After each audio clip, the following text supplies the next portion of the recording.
in the head. The idea that a single image could be more inflammatory than the actual physical act of assassinating someone is exactly why the screen is mightier than the sword. The screen has the power to incite violence. It has the power to change the minds of the masses. The screen can even organise revolutions, as it did in Egypt. Today, the screen can implement change on a mass scale far more successfully than violence ever could. Screens, whether we're talking about television, cinema, or computer screens, have access to our hearts and minds in a way that violence can't.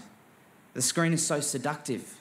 It tricks us into a familiarity with a person who we've never met, even politicians who we trust to make decisions on our own behalf, people whose images have been managed, edited, and presented in the best possible light. As the great Doc Emmett Brown once said, "You need a politician that looks good on television." The screen can derail a political career. Like, look at Richard Nixon and his sweaty brow, or Michael Latham and his threatening handshake. Or look at Rick Perry's latest debate performance. I mean, that's screen footage that can do more damage to a political career than a bullet ever could. Because a bullet will actually help their cause. If you ever question the power of the screen in politics, just think of Ronald Reagan, or Arnold Schwarzenegger, or even Sonny Bono. You know, these are people that got into celebrities, that got into office because of how saturated their image had been on our screens. The voters felt like they truly knew them, understood them, and trusted them because of their screen image. The popularity of a government is dictated by their television campaigns and how they're represented on screen. If a government wants to pass a bill, then it needs a TV advertising budget to do so. Just look at the ridiculous mining tax campaign. It's amazing what the screen can do. A television campaign can win or lose an election, or even attempt to block a bill from getting passed. But thankfully, we're becoming more democratic in the way our media is presented.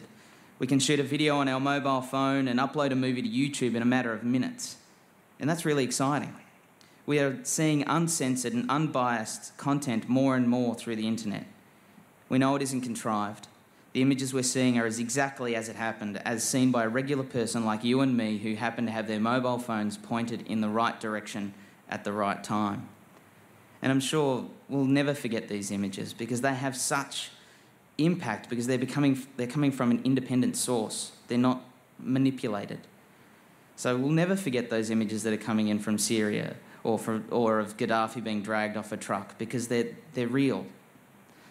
Or even the Occupy Wall Street protester, Jesse LaGreca, who was interviewed by Fox News and gave a really intelligent and considered argument for the Occupy Wall Street protests.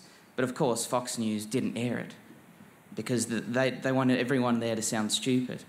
But luckily, a fellow protester was filming it on his own camera and posted on the internet. And it's a great example of how, hopefully, we're going to continue keeping the media honest. And no longer is it only the people with money and power deciding which voices are heard on our screens. Today, making content is much more accessible as technology advances and the number of platforms increase.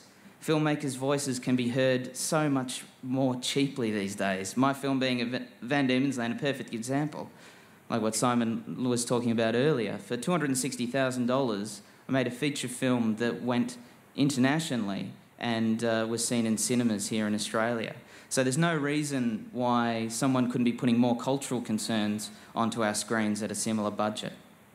And these can really affect and implement change. The Mergen Spurlock doco, Super Size Me, scared McDonald's into selling apple slices and carrot sticks. You know, An Inconvenient Truth put the topic of global warming into every single dining room around the world. The Cove uncovered and ceased Japan's dolphin slaughter industry. The Dardenne brothers' film Rosetta forced the Belgian government to pass a law to enforce employees to pay minimum wage to teenage employees. Philip Noyce's film Rabbit Proof Fence put the topic of the stolen generation into the global spotlight. The Battle of Algiers was practically used as a handbook for guerrilla warfare. Through the screen, we can implement change by influencing audiences through the act of storytelling. No one said it better than Joseph Goebbels. Power based on guns may be good, but it is better to win and hold the hearts of the people. His contribution to the Nazi Party would have to be the most successful media campaign of all time. He truly understood the power of the moving image and played a key role in what became the biggest atrocity in recent history. In Leni Riefenstahl's documentary, Triumph of the Will, Hitler is portrayed like a god. The opening images of the film of him descending from the clouds down to thousands of screaming fans who are all in adoration of him. Riefenstahl presents him as a rock star, endowing him with great power and with great popularity through these images which have been heavily manipulated. Hitler's support was unquestionably due to the propaganda films that were able to bring his extraordinary ability to mesmerise crowds with his speeches into every picture house in Germany, brainwashing a nation. The Nazi Party didn't come into power from military strength. It was from the strongly held beliefs of the majority. Once again, the implanted thought was more effective than the imposed thought. The screen is the pulse of the population, and there isn't a more influential platform around today. We have been so smitten by something that began as a flickering shadow of a hand in a cave and has now grown to become our lifeline, the way we connect with other people. The screen manages to tap directly into our subconscious as we switch off and let the television or cinema screen wash over us, seducing us into a way of thinking. It's impossible not to be influenced by what we see and hear. To come to a belief and wholeheartedly believe that you came to that decision yourself can never be achieved by a gun to the head, but the screen can do that. The screen haunts us. Once an image has made its impact, it can never be forgotten. Defining moments of history speak directly and intimately to hundreds of millions of people, whether it's a speech by JFK, Martin Luther King, Nelson Mandela, Gough Whitlam, or the image of a couple kissing at the end of war, or the final moments of the film Gallipoli, or Bob Hawke condoning Australians to chuck a sickie. These are all images in history that live on with us and influence our decision-making. And today these candid moments can be created by the mobile phones in your pocket and uploaded wirelessly to the public domain. Never has the individual been given such a soapbox as what we possess today, a soapbox that can potentially reach the minds and hearts of millions of people. Try doing that with a sword. In 2004, I was sent by my government to Iraq as Chief of Operations of the Coalition Force, which was a collection of 300,000 swords, on a year-long mission that I believe was moral and just. This was 1 year after the contentious invasion, and I was part of a force that was trying to stabilise Iraq. In my ears were ringing the words of Colin Powell: if you break it, you own it. Now, this was a simple statement of the fact that when you take out a regime and bring down a government by force, by the sword, you become the government. On the day that Saddam's statue fell, then the coalition, mainly the US of course, became the occupying power. This was the second phase of the conflict, the first one being the invasion. Now, I agree with Powell's conclusion where he says, in the second phase of this conflict, we made serious mistakes in not acting like a government.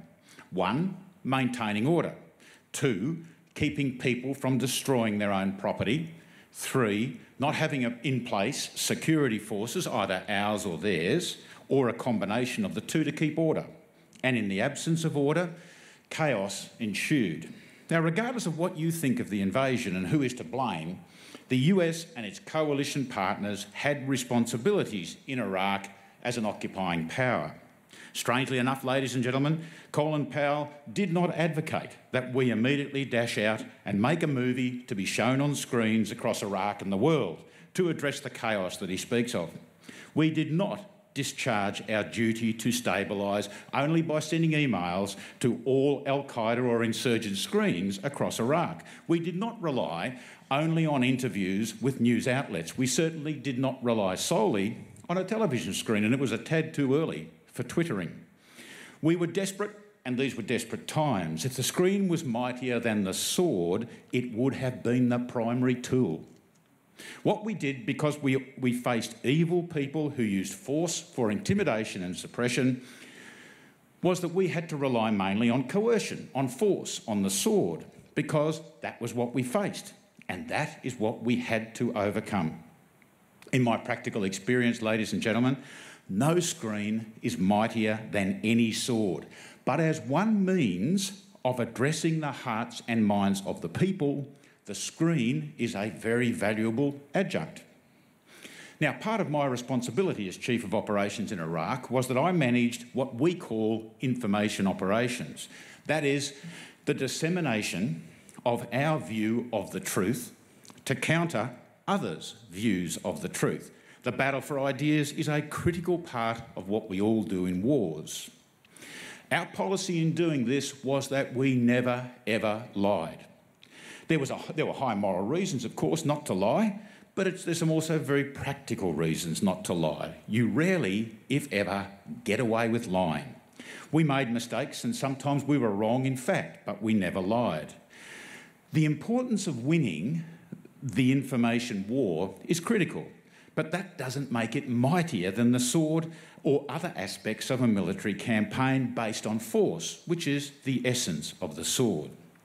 You see, you can have the best, slickest, most effective process of disseminating information through the screens of the world, but unless you have a good story to tell, unless there is substance behind what you are doing, unless you are actually doing something that is good, proper and morally correct, your screen merely conveys spin.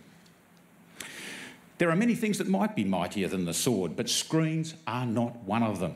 We might be prepared to consider the case that ideas are mightier than the sword, or even perhaps that the pen is mightier than the sword, but not the screen. This debate, I think, becomes very interesting when the screen is about the sword. When there are films about the military, Canberra, competing with Launceston as the cultural capital of Australia, has had 2 film festivals in the last year. Extraordinary. Each of them with a single film which portrayed the war in Afghanistan. The films were called Restrepo and Armadillo, the first about US soldiers and the second about Danish soldiers. Each was a screen documentary which you would expect to be relatively accurate.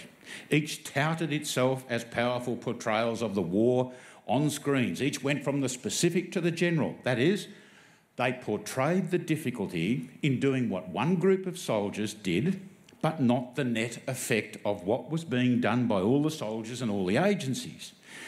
To think that you're going to be effective in such a use of the screen is like flying in an aeroplane at 10,000 feet and looking over the side through a straw and trying to understand the world that's passing underneath you. See, films such as Breaker Morant are just films. They are not true. The conclusion that both these manifestations of the mighty screen came to was that it is so difficult and apparently so ineffective doing what soldiers do that we must be losing the war, so bring the troops home. Fortunately, those that are responsible for wielding the sword, our political and military leaders, do not rely on this mighty screen for their information and so come to much wiser conclusions. Ladies and gentlemen, for the affirmative to win this debate, they must prove to you that the screen has more of an effect on life and events than the sword. When you consider the affirmative arguments, you should exclude the written word. Otherwise, the title of this debate would be about the pen and the sword, not about the screen and the sword. We've heard today that many people hold up the Arab Spring and the role of social media as an example of very small screens being mightier than the sword, but that needs to be examined very, very carefully. Let's take Egypt, for example. The people revolted and their message was carried internally and externally by social media, no denying that. But regardless of what happened, who is still pulling the strings in Egypt? The military.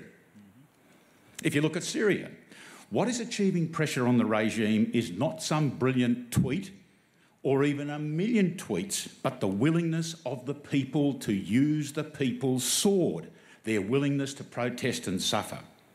You don't see a rallying call to hold a tweet in some square of the city of Homs. You see calls to take on the regime army. Even in Syria, rebel parts of the Syrian army have not tweeted against the regime forces or made a 5-part reality show or even put their efforts into a blog. They took the weapons they deserted with and they attacked a military base. And this small act changed the proportion of what was going on in Syria quite dramatically. And Libya, of course, is another example. If we looked at Libya, what led to their current situation of ending the dictatorship? Not a brilliant full-length telemovie shown on Bedouin screens across the desert. It was NATO air power and the people's sword, the willingness of citizens to fight and die for a cause. Now, you might consider that war is God's way of teaching Americans geography. But unless your most marked characteristic is blind optimism, you will see that sometimes force must be used. Never early, never as an end in itself, and always justly. To think otherwise is really to enter a swamp of muddled thinking. So the bigger issue here that underlies this debate is the place of war or the place of force in a civilised society and a civilised world. We all believe in the rule of law. We all believe that it applies not just in our neighbourhood, but also in relations between nations. We have gone to war in Iraq and Afghanistan and used force in the Solomon Islands and East Timor to enforce the rule of law. To keep our local neighbourhood running, we have rules, and if you have rules, then you must have sanctions if those rules are broken.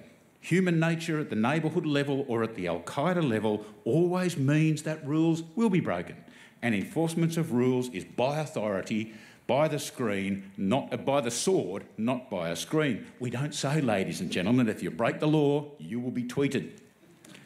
And the sword, of course, can be a force for good. There are many who say that there is too little US imperialism in certain parts of the world, Africa, for example. Now, there is evil in the world, and evil often doesn't subscribe to the screen alone, but to force. Now, I may not fully subscribe to what Robert Kaplan said, that project power and your principles can follow. B-52 bombs liberated Afghan women, but there is an element of truth in that. Often it is best to give war a chance. To take the screen seriously, ladies and gentlemen, as mightier than the sword, is as bizarre as saying, well, Mrs. Lincoln, apart from that, what did you think of the play? That's an extract from an IQ squared debate, The Screen is Mightier Than the Sword. And you can see the full debate on our website. Next up is a panel discussion from this year's Sydney Festival, chaired by Adam Spencer. Can consumption become sustainable? On the macro level, I wonder then how a company like Unilever might feel about sharing all its corporate knowledge with its competitor in order to create a sustainable industry or business. It could be sharing some of your trade secrets, but how do you feel about Are you guys aiming to get out in front and do this better than anyone else in your space, or are you aiming to change the entire space? So I think it varies. Sometimes... Of course, depends on who the competitor is. No. Depends on who's asking the question of you. So let me do this by reference to examples. There are some issues which we face, one which will be very familiar to people in this room, the sourcing of palm oil, for example. That is an issue which is fantastically complicated, and which, although we're probably the world's biggest buyer of palm oil, we have very little leverage. We have 2 to 3% of the global market. So there, to resolve that issue, we have to work in collaboration with our customers, with our competitors, with NGOs, with banks, with, frankly, anybody who's got a point of view on this. Because there's massive issues of deforestation to produce the palm oil. Because there's issues of deforestation, there are issues of land rights, there are indigenous people who, are being moved off their land by palm oil companies. This is a really difficult area which an individual company, however large, however well-resourced, can't possibly cope with. So you work together. If you take another area, however, we have a bit of technology which we think is a better mousetrap than anybody else. You can literally pour water into the top of this thing, it filters its way through, goes through a series of processes, and out of the bottom you have clean drinking water. Now that is proprietary technology, it's our technology. It's out there on the market in India, it'll be launched in many other countries, and we're not going to share that. But of course what's happening now is other people are coming in, they're seeing the opportunity, they recognize this is much better than the alternative, and there's a market opening up. So people are selling it cheaper than we are, and we've got to respond to that. Other people are coming in with something a bit better, and we've got to respond to that.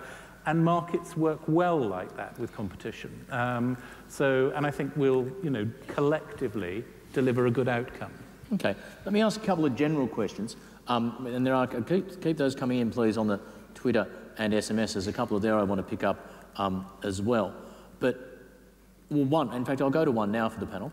Should producer responsibility extend to Australia being the coal drug dealer of the world and enabling unbridled consumption? Who would like first swing at that? Not me. Over to you, John. Look, I think this is, from an economic point of view, where we're really falling down in Australia is we are not keeping abreast of what's happening with solar power in China. They estimate, I gave a speech to the solar industry a couple of months ago, and someone there said by 2020, solar in China will have parity with coal. Now that's going to have a really big impact, potentially, on our coal exports. Well, so whilst it will be good for the environment, one has to think, what is that going to do to an economy like ours, where we are such a major exporter of coal? And so I don't think what we're doing in Australia is actually looking to the future enough. It's very short-term looking at a governmental level on issues, which is one of the reasons we've had such a difficulty getting a carbon price up. What we're not looking at is the fact that places like China are shifting to solar, and they're bringing the price dramatically down of that. And on one hand, it's great news because China will also export that technology globally, but it will have an impact on our exports. To the panel, what effect do you think the divergence of world power, i.e. the rise of India and China, will have on the trajectory of consumption? I'd love your thoughts, Val and Gavin in particular, on that. We're seeing that booming new world. Is that just going to change the map entirely? Yes, I think it will. It'll change things very dramatically. But what you've just been saying about solar is a good example of that, because one of the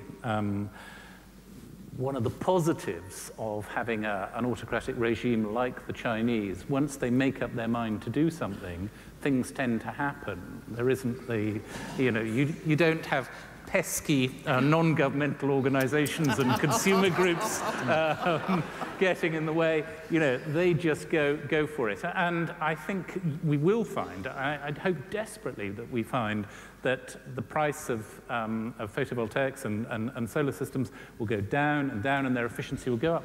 Think what it'll do for this country. I mean, this is the driest, sunniest place on the planet.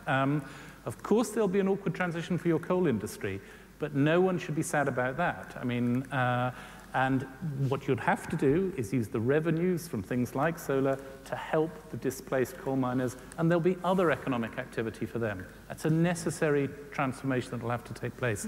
And a lot of that will be driven from places like China. Val? Yeah, I mean, I'm really excited about what's happening. I mean, you could say, if you just do the sums, the mathematicians amongst us, we're actually quite irrelevant. That India and China are the future. We're just a tiny blip in the world. But what is really exciting is innovation that is coming from these places. New, very simple systems for water supply, for showering, for toilets that have been developed in China are now, and very cheap little pumps are being introduced across Africa. I think we need to be thinking far more about how we can encourage and support industry that's trying to work at the bottom of the pyramid, trying to figure out what the poorest people need, and to innovate at that point, and so that we can talk about leapfrog technologies. So, for example, the poorest in Africa, almost everybody I know in Africa has a mobile phone now. They've never had landlines. They've gone straight to what could be cheaper and more sustainable technologies.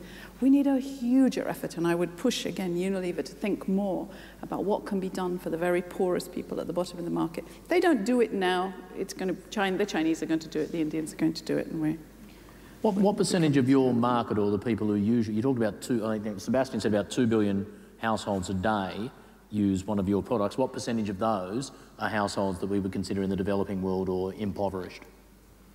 So in absolute numbers of people, the vast volume of our consumption is in the developing and emerging world. So, and we try and reach very poor people in a way that's actually not terrifically efficient from an environmental perspective. We have to do it by giving them packs, little sachets of shampoo or washing powder or whatever, which enables a day labourer who's being paid maybe 5 rupees a day, he can buy or she can buy one of these things for half a rupee. But so in numbers, the vast bulk of our consumers are in Indonesia, Brazil, India, China. In value, then a higher percentage is in the United States and Europe and countries like this one. So it varies whether you're thinking about kind of money or tons. And Gavin, you understand food. You actually got your CBE, Commander of the British Empire, for your services to the British food industry. So you understand food. From what I understand, at various stages of the food production process, there are 3 or 4 massive players who control 80% of the market in things like grain, the A, B, C, D, Bunga, Cargill, Dreyfus, those guys, they sound lovely. 75 to 90% of the world's grain, 80% of all the soya in China, etc. When we have that concentration of power in the production of the most basic of all resources, does that give us hope that we can really do this sustainably? Or a couple of these are the largest private companies in the world and no one knows anything about them or how they run. Does that fill us with hope or dread when it comes to talking about feeding another couple of billion people sustainably 50 years from now? So I think we should feel positive about that in the sense that if so much of this industry is concentrated, and you're right to say that, in a few players, if you can change behaviour in those players, then you go a long way to tipping the market. So we have finally engaged Cargill. Cargill are an enormous private company who trade pretty well anything and everything. But Cargill are now on the pitch and playing, and anything that's certain, their competitors will come on as well. So I think that concentration of market influence does give you an opportunity, if you can change those players, to change things on a big scale. But I think at the same time, when you're talking food and agriculture, you can't forget the 500 million smallholder farmers around the world. And that's the great opportunity. If you can improve their yields, their efficiencies, then you have a dramatic impact on food supply. And that is something that we'll have to invest collectively a huge amount of time doing. Otherwise, we're simply not going to be able to feed ourselves. On that topic, Ingrid? Yeah, just bringing it back a little bit. I think, in general, big corporations and businesses, if their success is being measured beyond simple financial success, but looking at the triple bottom line, looking at people, looking at planet, and looking at profit, if those 3 things are measured equally as a measurement of success, then we're perhaps going to start to see organisations shifting some of their practices. But if the financial gain is the only measurement, then we may not have the same levers or drivers in that area. How was it to get an organisation like Cargill to the table? We're talking one of the largest private companies in the world. 90% of people don't even know the names of these organisations that control 80% of the food in the world. How do you even find out where those guys live? Well, I typed in cargill.com, I got nothing. Yeah. The way we did that was we work, and this is an example of collaborative working, we work inside an organisation which is probably equally shadowy, called the Consumer Goods Forum, and that brings together the global retailers. People like retailers like Woolworths are part of that, for example, and all their international suppliers. And that organisation has publicly committed to remove deforestation from its supply chains for soy and palm and beef products and paper. We knew that we couldn't succeed in this without the help of organisations like Cargill. So effectively, I got my boss to get 50 other CEOs, all of whom were customers of Cargill, and we wrote to them and asked for their help, and they are now on the pitch and playing. Can I say that is really the way forward? Because What you've done there is exactly what Marks and Spencer and like Walmart wrote to 100,000 suppliers saying, we want to find out more about what you're doing to help the environment, because as Walmart, we want to improve our environmental sustainability, but we want to know, are you considering the energy you use? Are you considering the water you use? What are you doing to reduce your impact? And if I had to say one thing I'd love to see in Australia, it's for retailers like supermarkets and others to start taking sustainable procurement seriously. At the moment, it's a bit too much in the PR space of, oh, aren't we friendly? Look what we're trying to do. And actually build it into day-to-day business operations where they actually start getting their suppliers and their supply chain to be accountable to the products and services that they supply. Now, they have the ability to say, well, I'm buying this. If you can't meet this tender requirement, then we'll give that to your competitor. And I think getting that competitive element, I think, is the way forward. And it's certainly worked for Marks and Spencer. It's worked for many other companies like yourself. And I think that is one of the key solutions we have yet to see properly introduced in Australia. Someone asked on the SMS, how do we get everyone else to care? How do we make sustainability sexy, in inverted commas? Or is the challenge, in fact, to make it completely unsexy and just something you don't even know that you're doing? Just make it normal. Every product. Let's stop this environmental product niche nonsense. We need to make every product environmental right across the board. And it's got to be at the right price. It's got to be price competitive. And it's got to be attractive. Yeah. Attractive but not sexy. No, it just needs to be the normal products. As I've considered myself for decades now. Yeah. I will get from each of you now, in summary, we've tracked a lot of different issues. It might be something that's come up here, it might be something you were hoping to get to that we didn't.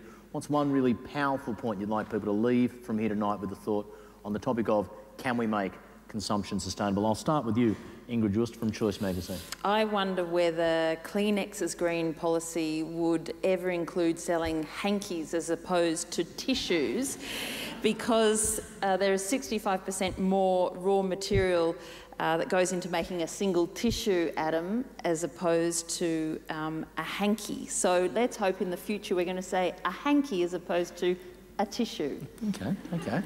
Gavin Neath, Unilever. I think, this is such a big, complicated issue. I'd start where it ought to be so easy, and that's with waste. And Adam addressed this. There is waste everywhere.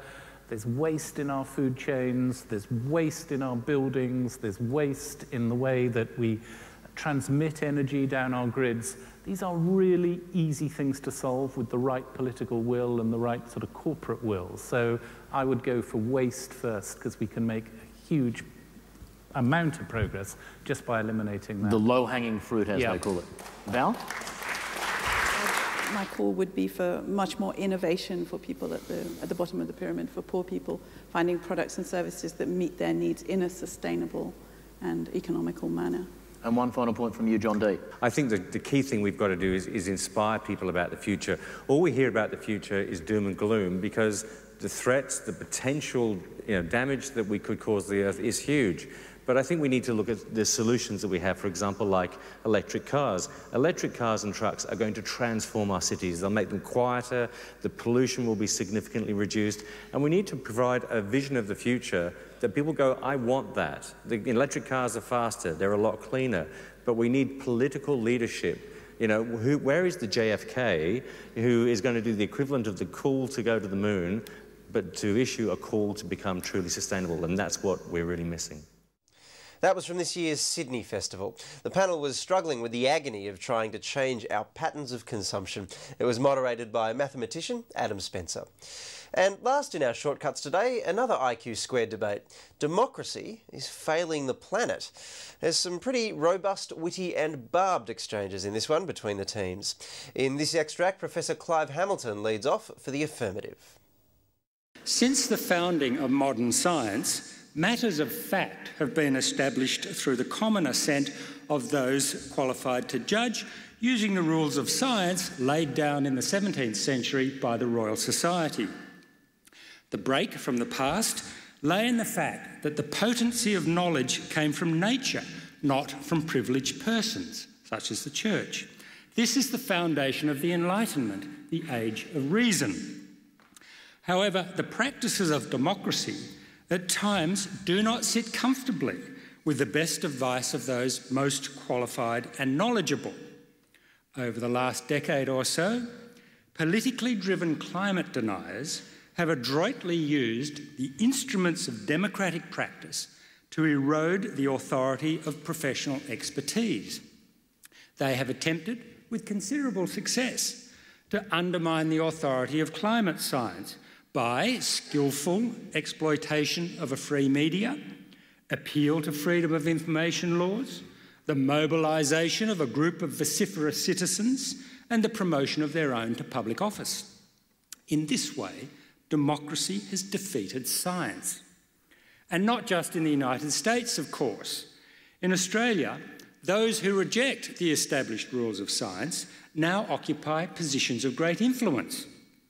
The chairman of the ABC, the head of the Catholic Church, the editor-in-chief of the national daily newspaper, our most famous poet, our loudest squawking shock jock, and of course the alternative Prime Minister, climate deniers one and all. Men who reject the rules of science laid down in the Enlightenment, who believe every scientific academy in the world is engaged in a giant conspiracy to deceive us, and who use the instruments of democracy to try to prevent us from protecting ourselves, our children and future generations from an unpleasant future in a hothouse world. Yet our opponents tonight insist that democracy is serving the planet well. What sort of democracy can they have in mind? John Keane, of course, is a world expert. In his great and widely praised tome on the life and death of democracy, he tells us that democracy must be, quote, freed from the pride and prejudice of moguls and magnates. Is our democracy free from the pride and prejudice of Twiggy Forrest, Gina Rinehart and Clive Palmer? Professor Keane writes that democracy thrives on humility. But isn't it the pinnacle of hubris for scientifically unqualified politicians like Tony Abbott and Nick Minchin to believe that they know better than every science academy in the world?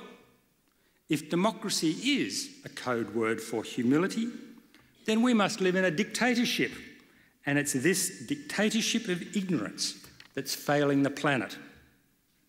Our opponents will tell you not to worry, that democracy will soon catch up with science and everything will turn out well. Sadly, science says otherwise. Science says carbon dioxide persists in the atmosphere for 1,000 years, and by the time democracy catches up with scientific truth, the horse will have bolted. In an interview last month, Australia's alternative Prime Minister was asked why he shares platforms with people who accuse CSIRO scientists of being crooks and frauds, of engaging in a conspiracy. He replied, quote, "The CSIRO obviously has a position." What a revealing slip. For him, science is just another form of politics, and scientific bodies are just political actors, like the Australian Coal Association or Greenpeace. So in Mr. Abbott's world, the Garvan Institute has a position on the link between smoking and lung cancer. The Geological Society of Australia has a position on the age of the Earth. And the Australian Institute of Physics has a position on the general theory of relativity. We thought he was a conservative, but Tony Abbott is the ultimate postmodernist who believes that all science is socially constructed, that the accumulation of evidence is governed by ideology, that science itself cannot be distinguished from belief. Now, a free press, of course, is essential to democracy. There can be no real democracy without a well-informed citizenry. But a free press can also subvert the democratic process, and there's no better illustration of this danger than the relentless campaign by Rupert Murdoch's broadsheet, The Australian, to subvert climate science, a campaign described in devastating detail by Robert Mann in his recent quarterly essay.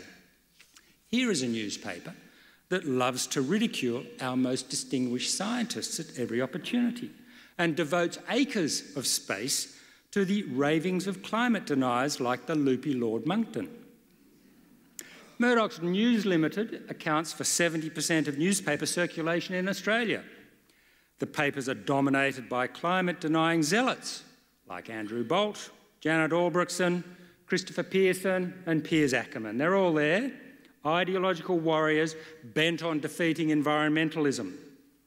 They remind me of the US major in the Vietnam War, who famously said that it was necessary to destroy the village in order to save it from communism. Murdoch's climate deniers now find it necessary to destroy the world in order to save it from environmentalism. The democratic right of the Australian to tell lies about climate science has set back action on climate change in this country by a decade and would be well served if the Australian went the way of that other pillar of the Murdoch empire, the News of the World. Hacking the phone of a dead schoolgirl is unforgivable. Yet, when the News of the World is but a distant memory, we will be living every day with the consequences of the Australians' war on science. I confess I've been a casualty of that war. I once acknowledged in a public forum that some people have become so alarmed at our failure to respond to the scientific warnings about global warming that they have talked about suspending democracy. I've always rejected the idea as impractical and, well, anti-democratic, declaring over and over that the failure of democracy calls not for its suspension, but for its reinvigoration. But that hasn't stopped the Australian repeatedly claiming that I've called for the suspension of democracy. It's too good a lie not to repeat. It's because too many lies are being told that democracy is failing the planet. Yet we have no alternative but to use democracy to save democracy from failing us. I commend the motion to you.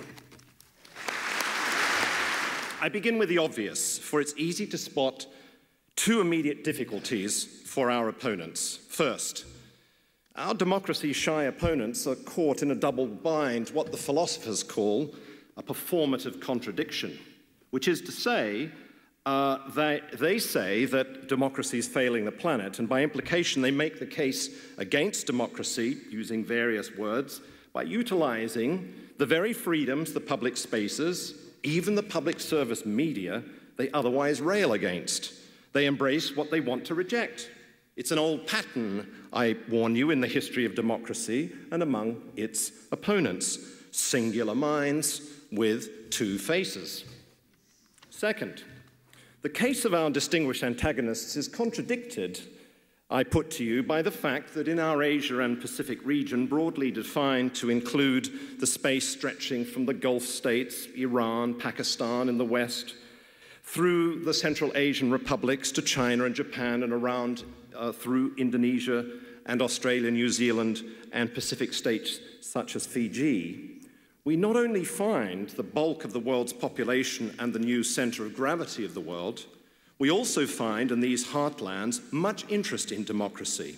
Many newfound supporters of democracy for whom democracy is not a recipe for heaven on earth, but is a life and death matter, not some fancy ideal debatable on a spring Tuesday evening in an elegant recital hall, cushioned, did you know, by rubber pads. But as villagers say, for example, in India, it is a matter of land, it is a matter of running water, it's a matter of roads, a matter of electricity.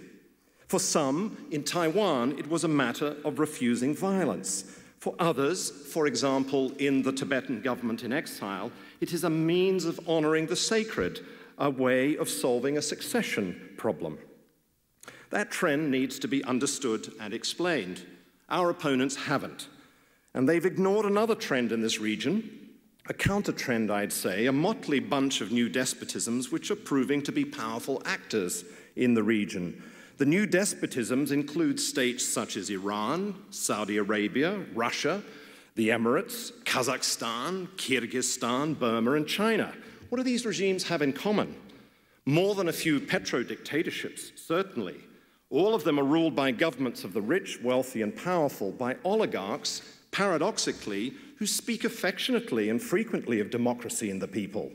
That's as true for King Abdullah in Saudi Arabia as it is for Fijian President Ratu Josefa Iloilo, as it is true for the Chinese Communist Party. They've all latched onto the language of equality. It's something new in the history of democracy. Why do they do this? Because they all sense in their guts that the age is over when people trustingly believed in good kings and queens, benevolent dictators, decent despots, good Christian gentlemen. The camouflage, of course, sometimes lands them in hot water, yet democracy is their vernacular. So it's as if, in the 21st century, the whole world has become a friend of democracy. I ask, is this trembling threesome, plus maybe one or two of you in the audience, the last pocket of resistance to the trend? Yes, dear citizens and citizenesses, the flaws in their flimsy case are easy to spot. Prepare your Twitter. This is just the beginning. Less obvious and certainly more serious are the flaws, I submit, that destroy our honourable friend's case, if case it can be called. Think on this. Our antagonists seem to be the victims of a mirage. Lured and lost in an inversion, they fail to see that it's the planet that's failing, falling short of democracy, not the other way round. What do they mean by democracy? What's real democracy? Well, it's for them a system that maintains a wide gap between the rich and the powerful and the powerless and the poor. It's a system that privatizes and undergirds all institutions that maintain this gap. Democracy for them is a system defined by lackluster leadership, by bickering, you just heard it, vitriol, snail-paced decision-making, staged campaigns, and pointless elections. It's a system that's quite unlike the old communism because it means having not just one ineffective party, but at least two ineffective parties.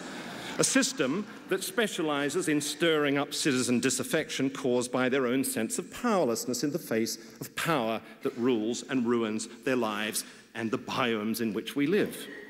But this is to confuse cause and symptom. It's large-scale planetary organizations. The Royal Bank of Scotland, Lehman Brothers, British Petroleum, and the Tokyo Electric Power Company, TEPCO, organizations that know no democratic accountability. They are the ones that are failing our planet and its people. Such organizations have brought us into a new age of catastrophe. Each is a cause of the crisis, for instance, that has been developing since 2007. We might speak of the Fukushima principle. It's the theme of my Life and Death of Democracy. Unmonitored, unchecked power, especially when its footprint is massive, can ruin the lives and biomes of many hundreds of thousands, sometimes millions of citizens. Unchastened power is not only bad for the efficiency and effectiveness of business, government, and organizations like universities, power without responsibility easily degenerates into what our Greek ancestors called hubris. And hubris is very often the father of errors, of mistakes, of big mistakes, sometimes irreversible catastrophes, the future prevention of which requires not less but more democracy in the sense of more public scrutiny, of chastening of power wherever it is exercised. Finally, dear citizens and citizenesses, one thing to note before you cast your vote, democratically, of course. Take a look at our three democracy-shy antagonists. If I were to caricature, I'd say one of them is a former Democrat who once specialized in keeping the bastards honest, but now is lined up with the bastards. Another protagonist is a man whose passion for the sea and sailing has made him wise, attuned to uncertainty, and in the world of business knows the dangers of concentrated power. A long-standing supporter of citizen participation, of deliberative energy, as he's just explained, he's really a democratic sheep in wolf's clothing. But it's the third antagonist you should worry about, the philosopher-scientist, the man who's right about the damage that we're unleashing on our planet, but the expert who knows he's right, who knows that catastrophe is upon us, that we have no time, that snail-paced democracy, squawking shock jocks, dictatorial ignorance must all be replaced by expertocracy, by policies informed by experts like him, armed with the sword of facts. He rather reminds me of Dickens' Mr. Thomas Gradgrind, that rigid, insistent pedagogue, that square-shouldered know-all who knows what is to be done and how it is to be done.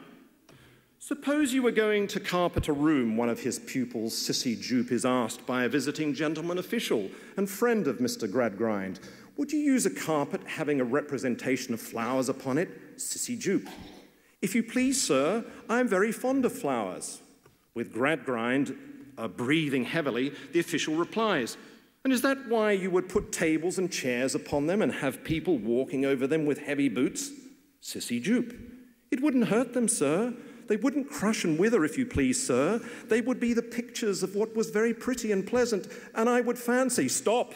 But you mustn't fancy, cried the gentleman official, thrilled to come to his point. That's it. You are never to fancy.